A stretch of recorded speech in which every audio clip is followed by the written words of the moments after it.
Hi friends అందరికి.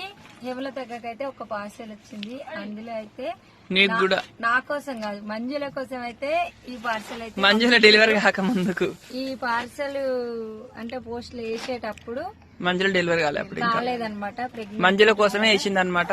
మంజుల కోసమే ఏమేమంటే ఒక స్వీట్ బాక్స్ ఏం పంపించింది అలా వెళ్తలేదు. స్వీట్ బాక్స్ మంజులకు ఇష్టమైన అనమాట. పాపం తినలేదు. ఇవి డెలివరీ కాక ముందుకే ఆమె డెలివరీ అయింది. ఇవి అరిసెలు కూడా, అరిసెలు ఇంకా మురుకులు. మరి ఓలింతకు ఎవరా వంటలక్క 777 ఛానల్ ఇవన్నీ వేసి అమ్ముతారు. తెలియ కూడా తెలియదు. పంపిస్తే హేమలత అక్క తీసుకొచ్చి మాకు వచ్చినాయి. అందరం ఛానల్ ని కూడా సపోర్ట్ చేయండి. బాయ్ మరి. ఓకేనా మరి.